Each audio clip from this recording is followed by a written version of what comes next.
Spain paid the penalty for their inability to break down resolute Russia in Moscow, as they were dumped out of the World Cup finals at the second round stage. Igor Akinfeev, widely derided whenever the Champions League comes around, made 2 stops to deny Koke and Iago Aspas, to put the hosts into the quarter-finals.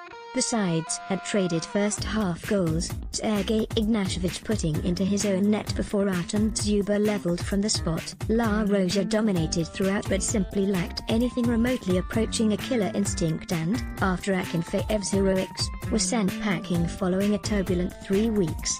Akinfeev made 2 penalty saves. Image, Reuters. Koke reacts after his miss. Image, AFP. Russia players react to victory. Image, AFP.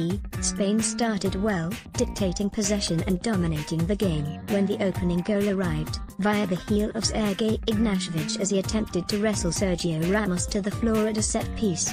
It looked like the start of a very long afternoon for the hosts, which, of course, it was.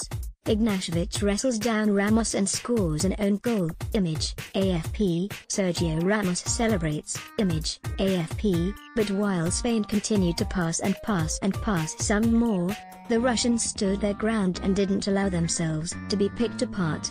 They offered little space in behind or between the lines, remaining compact, and ensuring Spain struggled to get into the penalty area. Spain were achieving over 70% possession, but it was Russia who looked more likely to net. Alexander Golovin dared to break and fired just wide of David De Gea's goal, and they outshot the 2010 winners 3-0 before the 40th minute, despite Spain's lead. Then came a moment of rash madness from Gerard Beek, thrusting an arm in the air as a corner flew over his head. Dzyuba's header hit his arm and Bjorn Kuipers called it correctly. Penalty Russia. Yellow card for Peak. Dzyuba, the lumbering centre-forward, made no mistake from 12 yards as he sent De Gea the wrong way and delighted the home support, not only in the Luzhniki but across Red Square, Moscow and the rest of the country. What was Peak thinking? Image, AFP. Artem Dzyuba converts from the spot. Image, Getty Images Europe. The second half followed a similar pattern, Spain struggling to break down stubborn opponents, both through the middle and down the sides. Andres Iniesta, surprisingly left out of the starting 11, came on with 25 minutes remaining to add more impetus on the ball, with Hierro's men looking increasingly short of ideas. Iago Aspas replaced Diego Costa with 12 minutes remaining, the ex-Chelsea man having had little more than scraps to feed off amid a mixture of ineffective sideways passing and a hardened deep-lying defense. El Diego had little to go on. Image, AFP. Spain, frustrated, looked to up the ante. Iniesta and Aspas forced Akinfeev into a smart double save, but the game went into extra time. There, it was more of the same. During the opening half, Spain made their way over 1,000 passes, but created little. Tame efforts from Asensio and Peak all they had to show for it. Hierro brought on Rodrigo for the disappointing Asensio, and one thrilling run saw him cause chaos, skimming granite and shuffling past Ignashevich, but Akinfeev pushed clear his strike. Spain called for a penalty as Ramos and Peak both appealed after more penalty box shirt pulling, but a VAR check led to nothing for either man. Ramos in particular looked to initiate the contact himself, and it was anything but clear and obvious. After 120 minutes they hadn't been able to claim the winner, and allowed Akinfeev to be the hero with a pair of penalty stops. Here are 5 talking points from Moscow. Hierro's decision-making. Fernando Hierro made big pre-game decisions. Image, Rex/Shutterstock, having been thrown in at the deep end after Julian Lopetegui's removal. Questions have been asked over what sort of coach Fernando Hierro is. Is he merely there to appease the camp, many of whom didn't want Lopetegui to be sacked, and not upset the apple cart as they effectively coached themselves during another challenge?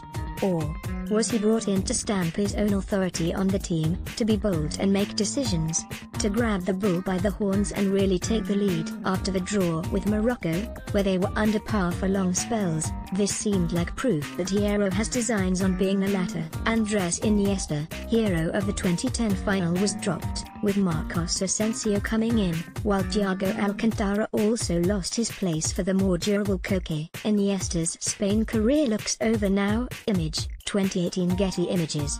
This was Hierro's attempt at doing things his way. His in-game decisions however suggested he was second-guessing himself, with 2 second-half changes bringing on players he had taken out of the 11th, and the third being a player, Aspas, who perhaps deserved to start anyway, but was overlooked. Cesc Fabregas remarked at halftime in extra time that, 4 changes and I still don't really know why we're playing with 2 holding midfielders. Perhaps Hierro wasn't devoid of fear after all. What did Sergio Ramos shout at camera? 2. Ignashevich pays for dismal defending. Dire from Ignashevich. Image, AFP. Grappling at set pieces has always been something that's been around, but in recent years it has, if anything, grown much worse. Increasingly it's being used by players as a chosen method of combating the man they're marking, rather than a last resort. Officials have been told to clamp down on it, and we've seen them do so intermittently at these finals. So Sergei Ignashevich, at the age of 38 years, 352 days, should really know better. The CSKA Moscow veteran has been around the block during his career, and you would assume he knows how to defend correctly at set pieces. His efforts for the opener, which goes down as an own goal, was anything but correct. He wasn't even facing the ball, but rather had his back to it as he tried to haul down and rugby tackle Ramos to the ground. Managed to do so, but poetic justice deemed the ball should deflect off his heel and into the net. He now goes down in history as the oldest man to put through his own net at a World Cup finals. Fortunately, by hook and by crook, he's also heading into the next round. 3. So too does Pique, a definite handball. Image, AFP. Don't be fooled by Gerard Pique lamenting the referee's decision to give a penalty against him for handball. The Barcelona defender knew exactly what he was doing when he threw an arm up above his head to block Artem Dzyuba's attempt. There was no shove and barely any contact whatsoever on the centre-back. He simply got his positioning wrong and panicked as the ball went over his head, aware that Dzyuba, all 6 feet 3 inches of him, was there ready to power a header goalwards. Spain are out. Image, Getty Images Europe. It was by no means certain that Dzyuba would score with his effort, but Pique wasn't willing, in that split second, to back his goalkeeper. Bjorn Kuipers spotted his boy who cried wolf routine and got the decision spot on, before Dzyuba punished lazy defending from the man earning his 101st cap. Ultimately, this lazy, poor decision has sent his country packing. Silva's struggles. David Silva failed to impress. Image, Reuters. David Silva enjoyed a magnificent season for Manchester City last term, and his form for La Roja in the build-up to the tournament had been in outstanding goal-scoring form. In some quarters, he was even being tipped as a solid bet for the Golden Boot. But the 32-year-old hasn't looked anywhere near his best in Russia, and this was another disappointing display. From the outset he scarcely resembled the man who had shone so brightly in 2017-18, his touch heavy, his passing loose. Playing as the number 10 he struggled to find space between the lines from which to do damage, and it was little surprise when he was hooked for Andres Iniesta's arrival in the 65th minute. An impressive Asensio shows he still has much to learn. A difficult day for Asensio. Image, FIFA via Getty Images. On Saturday, one of the best young footballers on the planet showcased his talent by making a major statement with a stunning display. Some 24 hours after Kylian Mbappe's super show against Argentina, Marcos Asensio was offered the platform from which to produce something similar. The much-vaunted, uber-talented Real Madrid youngster was chosen to start by Hierro, the idea being that he would add a little more pace and directness to their play, that he could both associate with the likes of Isco and Costa, but also burn an opponent 1 versus 1. Instead his display was nothing like that. Rather than give La Roja something different, he meekly offered nothing but more of the same, continually dropping deep and playing the safe option. In 2017, I twice wrote that Asensio had the world at his feet, once when he lit up the European Under-21 Championships and again when he destroyed Barcelona in the Spanish Super Cup at the start of the season. His display in Moscow showed that, as talented as he unquestionably is, the future of Real Madrid still has